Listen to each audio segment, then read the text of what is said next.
Hello and welcome to How to Stay Married So Far. If you're Sorry listening, if I've got spinach in between my teeth. I've just had a lovely lunch made Mark, by that is lovely, not a nice lovely wife. way. Well, for those who are listening, they don't have to be. well, you're probably glad you're listening Concerned. then and not watching on YouTube. You can watch us on YouTube because we film this at the same time as we record it. Here we do. So Mark dropped our daughter off very early this morning at the train station and then disappeared. Yeah, Where did you go? I went off to the park for what I call a sort of almost sunrise walk, just to get in charge of the day, just to sort of, still an advantage and all that, and combat the bipolar blues and all that kind of stuff. And I was just led to think, I was reminded of, Nadia was recently in Spain, and I was just thinking about the fact that, a long time ago, I'd really struggled with you going away and having me time and all that kind of stuff. And Why? because I think within it, there's always the fear of, if someone that you're in a relationship with, or this is the kind of, you could argue, contorted or complicated thinking that I've got myself tied up in knots about for years, is that if someone's away from you, you're out of their mind. So if you're out of sight, you're out of mind. And if you're out of mind, there's the potential for you to be forgotten.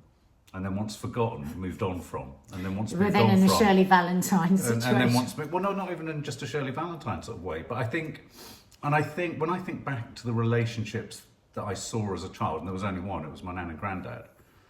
I remember there being a really odd tug of war between the two of them about when each one of them wanted to do what the individual wanted to do. My grandfather, for example, wanted to go to antique fairs and go for walks, and my nan really railed against it, didn't like it. She made him feel silly about it, and she would be angry about it. She didn't see the point of going for a walk if you weren't going somewhere for a purpose. But equally, Dad... Hang on a minute. You have actually got a bit of spinach. Have I? Oh yeah, sorry. Just see. Check me. Yeah. Okay. Sorry, we had to stop there because Mark did actually have a piece of spinach. Okay. So anyway, but I also remember my granddad being very moody and getting very bad-tempered and sort of cross when Nanny Thelma, as we used to call her, when my mum came over or Trish came over, when the women in the family came over, because Nan and they would stand in the kitchen, as my granddad would describe it, gassing, which was like the idea, really dismissive, the idea that everything they're talking about was irrelevant and just gassing, they're just gassing on. Wow. But I knew I would sense him bristling. And so... It's like my dad. I mean, my mum and dad have a very, good relationship. But actually, my dad was always pissed off when my mum used to go and do something without him. Right. I mean, he didn't want to do any of those things. Yeah. I mean, I suppose a bit like me and you. You wouldn't want to go to Spain for a few days. You'd be like, no. But you didn't really ever want me to go to Spain for a few days either. No. Hang on a minute. Let's just get the teeth sorted out because it's not looking Well, nice. the teeth are sorted. Okay. Are you sorted with your teeth? Yes, we don't need to flag it. You didn't Well, need to you're going, flag it up. darling. I'm saving people you. listening, they don't... I'm saving you from on screen. You are constantly mucking about with your teeth. Okay, sorry guys. Okay. Are we editing that? Well, I think so. Because you got so irate about it. We don't have to edit it. It's up to you. You've embarrassed yourself now. No, darling, you've embarrassed No, yourself. you've really embarrassed. Toffee, stop licking your arse. Toffee! Oh my lord. These aren't the conditions I expect for a podcast. I demand better conditions. We demand a studio. Yeah, Acast, someone out there, for God's sake, sort us out. Yes, you were saying that your dad would stop. Yeah, there would be that. And my mum always used to say it as well. She would say, oh, God, I suppose he's going to have a black face, because he would get this sort of thunderous look about him. He would never actually say. And, a lot of people talk about that within their relationship. It's not just an old-fashioned thing. No, I agree. I think it's very difficult. I mean, you're very, very honest, and I love that about you. Because there would be a lot of people that would say, oh, just grow up. What's the matter with you? But I understand where it comes from, and you have worked a lot on it. It used to be absolutely horrendous. No, I know. The thought of telling you I was going anywhere would just be you going into some sort Yeah, of... but also and I recognise the hypocrisy of that. You know, I'm heading off to the North Pole for a month. Wow, this is Never great. seen. This is great that we've arrived at You know, this. I'm going to disappear in South America for 2 weeks. But I'm I going to think- head off to America to film for 10 days. I mean, it's... But we talk a lot about this on Loose Women, you know, that there's never any question when a man has to go somewhere. He'll just say it. I mean, obviously we have Jane Moore, we have Kay, we have Charlene, who will all be exactly the same as that. They just cannot understand why anyone would say anything or ask permission. I always have the argument, I don't ask permission because I do what I want. But I think it's really nice to converse with your partner what you're doing. For instance, if I had been taking Kiki to school today, I wouldn't think I had to say to you, can I take a bit of me time? But I would tell you, you know. Well, like yeah, you but did isn't that basic civility? I mean, I suppose... That's basic, exactly. That's I just think that's basic manners civility, in a and it's relationship. it's also orientating yourself around each other. Yeah. I mean, I always remember in the very early days when me and Izzy's mum first had her, and she was going off to nursery and stuff like that. I remember it became a real hot potato when I was working in a full-time job with really antisocial hours as a journalist, could suddenly be put on call to work a night shift and all that kind of stuff. I was only, 23? My partner wasn't, and I understood that was frustrating, but there would be occasions where I would have to phone up and say, I can't pick up Izzy, and there was a real resistance to that because it was considered your turn. My turn, because that was her, understandably, I'm not having a go, but you know, but the tussle, it was a difficult one to square because me time is different when it's work related versus pleasure related. Yeah, I think that is different because you were working. Yeah. But it impinges upon someone else's me time. So the argument there was, it was less about mine. It was more about, hang on, these are the 2 days for her, understandably, that she had the freedom of not thinking about, I'm going to do this, But you have to be flexible in and also you have to communicate. So I don't think it means you're henpecked or controlled if you float past someone, if you think something it's that nice you're doing. to say it, yeah. I mean, people get a bit stumped at Loose Women when I talk like this. They're like, oh, they can't understand it. Some women, they can't understand it. I say, listen, Mark, I really admire that you've spoken openly about being possessive. We all know where that comes from because of your childhood. We know we can exactly chart it back, can't we, to the way that you were brought up. And you haven't stagnated in that. You've grown, you've changed, you've acknowledged it, you've worked on it, you work on it. Possessiveness and jealousy doesn't just go away. It's an incredibly complex emotion, and it's always rooted in childhood and what's gone on there. So many people just stick with it their whole life, and to try and unravel it and to try and improve on it, to me, is hugely admirable, and that's why I respect it. So I won't go, oh yeah, I'm just going off the girls' road. I'll say, I want to go on this, how do you feel about it?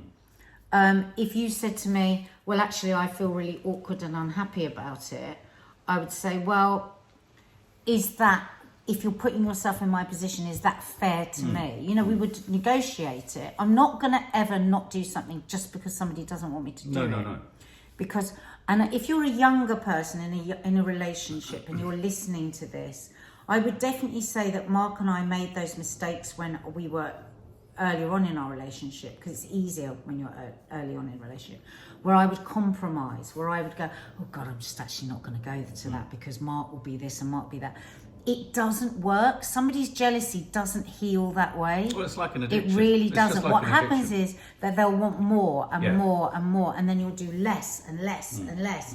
And then before you know it, you're two people only looking at each other because it's too scary for one or both people for them to be around other people. So, well, it's interesting that we've gone to this through discussing me time, which you would think, which, you know, at first sight on paper, you go, meantime, what's that? It's quite a light, fluffy thing. But I think allowing me time for yourself and for your partner is rooted in all of this. Oh, yeah, absolutely. Yeah. And I think in the smallest examples of me time, I remember, I can't remember. First of all, how would you define me time? Me time is where you're doing something solely for you without disrespecting those around you who you love. Because, I mean, if you've got children, you'll let you... This is the bit that I find really weird, is when people take umbrage at the idea that you're not going to even sort of say where you are. It's less about control.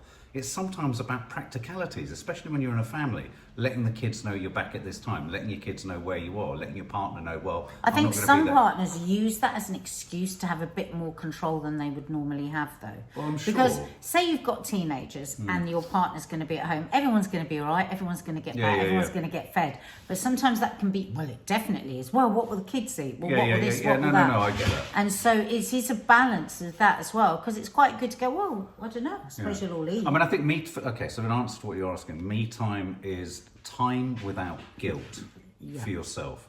And that can be guilt, not just potentially created by your partner or about your partner, but guilt about leaving family life, guilt about time out from work, guilt about, not even attending to stuff that other people think you should attend to. So for example, me time for me is, maybe I should be doing yoga, mindfulness, meditation and all these other things. But actually, I just want to lie there and I just want to flop and I want to watch some shitty Marvel series on Disney Plus without judgment. And that's my me time. And I think it's about lack of judgment. It's about freedom to do it. It's about it not necessarily even being delineated by time, because me time is about actually kicking back and stopping. And yet at the same time, for me, I mentioned this, I can't remember, I was vlogging something the other day and I was talking about this idea. Is this when I like went to being on my own. Park? Yeah, I like being on my own. There's a real, but if I had no choice to be on my own, that would be a very different thing. So me time is really enjoyable when I know I have family, I have a partner, that eventually at some point we're all going to sit down and chat and do something together. I don't know how I would feel about that me time if it was just me, if you know what I mean. You like to walk away. Huh? You like to walk away. Well, knowing I can walk back. Yeah. Yeah. Me time to me is, I think, being a parent, being a husband or a wife, there are so many joys and pleasures and privileges to that if you've got a good family. And I do. I count my blessings every day that I have this lovely family. But whether you're a husband or a wife, it is always about thinking about everybody else. It's thinking about your behaviour, it's thinking about what you say and how you say it, it's checking in all the time with how other people feel, it's listening, it's being, all of which I love doing. I love doing all that. But me time for me, and it could be flopped on the sofa with nobody here watching Housewives of Beverly Hills. That's extraordinarily good me time for me, because I literally just brainwash. It could be going for a walk. It could be talking to a friend, like for an hour on a phone upstairs. And it could be going away. It's about dedicating time to myself or to my other relationships. That's what me time is. So time to just think, time to just slob, time to just wonder, sometimes to have a cry. Because even crying in a house full of people, you still feel responsible in case anyone should hear you sniff. Well, it's guilt-free time, isn't yeah, it? so it's guilt-free time, but it is to nurture yourself and your other relationships. Yeah. Because, like, the friends that I have, we share. We all share our friends and our family and everything, and that's great. But also, you need that time when you're just... I need that time when I'm just Nadia, and I'm not Mark's wife or the girl's mother or a daughter or a sister. We all need that, I think. Yeah. And I think what happens with that is if you nurture yourself, you're actually fundamentally nurturing your relationship as well. Well, absolutely. Because if you're just nose to nose all the time, what are you bringing in and out? Weirdly, I remember the words of Dennis Healy, he of the massive eyebrows and the camera. Remember going that way? Huh? Yeah, no, I know. But he once, I remember him interviewed about what was the secret to his successful marriage. He had a very successful, he said it was about privacy and me time. He said it's the importance of allowing each other the space to do what you want. And that wasn't necessarily about having secrets. Allowing each other and allowing yourself. Well, allowing yourself. But I think, I'm curious to know whether men have more of a problem with women having me time than women do with men. And I know it's hard to do vast generalisations. In my experience, I'm just thinking through all the people, and the majority of people I know. No, I know quite a few people whose husbands are totally fine with it.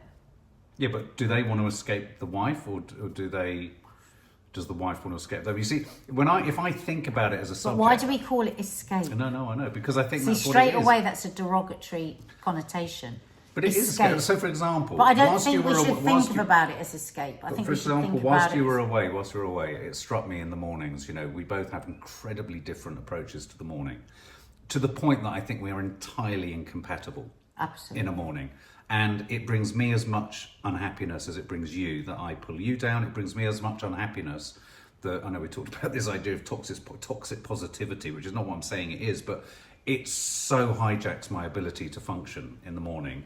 And so do I with you. No. And so do I with you. It's an equal thing, but from two opposite ends of the spectrum. And whilst you were away, I was reminded of this and I thought, God, it's so quiet in the mornings. You know, it was so quiet. It was Easter, so the girls were either away or they were in bed. And it was very relaxing for me. And I thought, well, how can we bring that to bear on us both being here? You know, you've got your yoga and stuff that you like to do in the morning. And I thought, and we hit upon it today. The reason we're doing this podcast is because whilst I was in the park this morning, I was having me time and I made myself remove myself from you, allowing you to do the things that you were going to do this morning, forcing myself into a space which normally I would think, I don't want to do that. I need to be getting up or going back or getting ready to work, or we need to be kind of stressing about this or getting on with it or whatever. And it worked. It worked this morning, so that by the time we got to mid-morning and we'd done coffee moaning and everything, we'd got through the hump of the morning, and that was with you having your me time, me having a bit of me time. Why are you smirking? Sorry. With a bit of spinach in your teeth. It was just You've got spinach in your teeth. Have I now? No, I just thought I'd get It was just that you decided to come in at my 5 minutes of peace and tranquility. I've given you an hour the and a asana. half. No, a yoga goes from 8:15 to 9, and you came in at 5 to 9, which is anyone that does yoga knows I the didn't last know your one. timings. And kicked off all the dogs. You basically made the most racket. Yeah, but I immediately, once I realised you were still with your arse in the air, I took myself into that room so the dogs would shut the fuck up. The concept worked, the timing might have been off. I didn't exactly know what your timings were. But, you know, but the concept worked. And I think it was an interesting revelation whilst you're away that actually what we need in the mornings is our own respective me times. Well, I mean, I agree. I mean, I've always said to you, I think you should go for a walk first thing in the morning. Yeah. It's really good for mental health.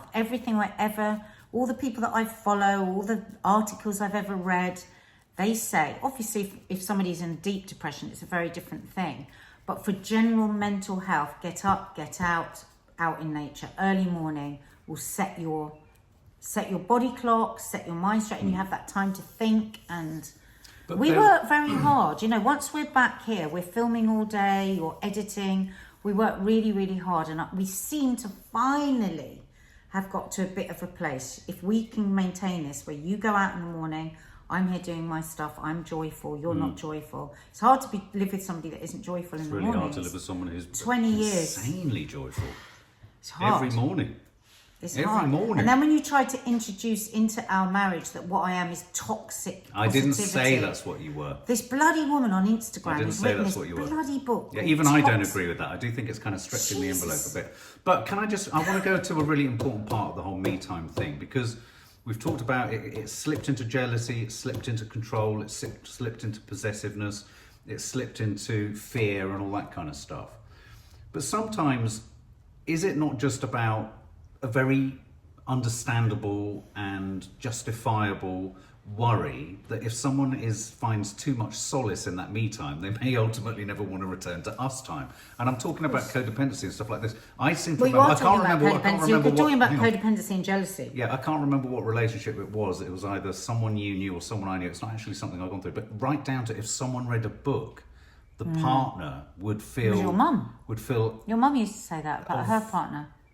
No, Left out. I think it was of her mum. I think it was of my nan. My dad gets quite annoyed when my mum So if buries her nose in a not book. exactly gassing. Yeah. If you're not there in person, Yeah. standing to attention, in service of that person at all times. It's exhausting. How can you have a lifetime?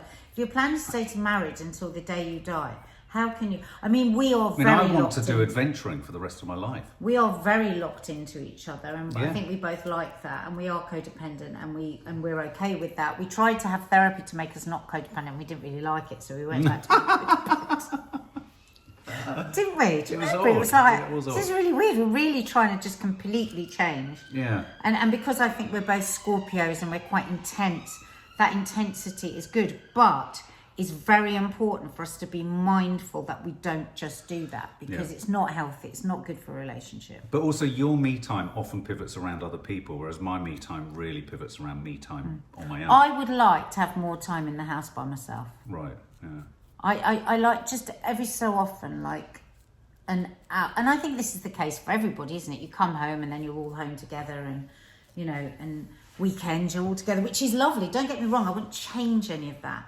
But I do sometimes love just to think... Oh, I'd love to be going out and on the razzle every night. I'd just like to have... Look at what your... Look at you. What is happening? This is you, right? Because this is what we're... Right, I'm going to have to I don't describe... understand. I'm going to have to describe for the podcast listener, not the person that's you. He's now twirling his pen as hard as he can. His left eye is twitching with his Dennis Healy eyebrow. And he's starting to go, oh, I'd like to be on the razzle. Because what you've taken that on as an insult to you, that I say, I would like some time in the house on my own. But You I took would that like... as an no, insult. but can I just say this is an important thing? No, quite the opposite. And I've talked to my homeopath about this an awful lot. He's bringing out the big guns today. And this isn't created by, but I have guilt about going out and doing stuff of an evening. I wish you wouldn't. No, I wish I wouldn't. And it's not, I'm not even saying it necessarily. So, for example, I could be out doing something in London every night of the week. Not necessarily with people. I'm a solitary beast. I'm sure part of what you're saying there is you wish I had more of an engaged and busy social life so that I could go out more. Do you know what? Do you know what? This is classic marriage stuff. You're now writing a script. I'm not, okay. That is not my script. Okay. I'm even talking about when you and the girls all pop down or go to the park or have a pizza. You are now writing a script that says to you, she wishes that I have this. I could be out every night. Do you see how extreme you've gone to? No. But the point I'm trying to make is I get myself tied up in knots when I do me time sometimes. You know, I do. I get myself into a place of thinking, she's going to be annoyed. I should be back. I don't know. No. I've just said countless times. Interesting. You don't create that reality. Yeah. I create that reality now. No, I but think I'm asking you why. I think it's a combination of previous relationships in which my every waking minute needed to be accounted for. He still says to me, we've been married 20 years, right? He still says to me, is it okay if I have a bath? Well, no. I'm like, what the fuck? Well, it What's was he got hard. to do with I mean, I me? don't want to name names, but it was hardwired in. I was in some very controlling relationships, and I think part of that was possibly because I was a live wire. Now we're discovering it could have been my ADHD. All these things that perhaps made me a little bit unmanageable and excitable. People really wanted to control me. No, but people really wanted to control me, and I had to account for. The extent to which I had to is up for debate, but I felt I had to account for almost my every minute. Do you think that So I that don't feel could have free. been projecting, because that's actually what you want the other way around? And maybe Possibly. it's a screwed up good thing, because you're expecting what you would expect, because you do want to know everything. And it's not just within a relationship. People that suffer with anxiety, people that have had difficult childhoods, want to know absolutely everything every minute. Yeah. Because if they're There's on everything security. every minute, something bad won't happen. Yeah. Well, something bad could still happen. It's not going to make any difference. Yeah. But that's what anxiety is. So I wonder whether actually that is just a projection of the demands you would like to be able to make back. Yeah, I think so. I mean, for example, this is a funny little kind of sidebar. I think our last chat was about When Harry Met Sally, and I know Woody Allen is as a name now, he's become a sort of cancelled character. But he made some very funny films, and a lot of his observations about relationships were spot on. And I can't remember which one it was. I think it might have been Annie Hall, where he introduces his partner, his girlfriend, to all this literature and ideas and political thought and what have you. And he loves theorizing, and he's worrying, have I got a brain tumor, and the meaning of life and all this kind of stuff. And the thing happens to him that he's always dreaded, which is she becomes smarter than him and more educated than him. And he plays that very well. He plays that put upon kind of emasculated male who's suddenly outstripped by...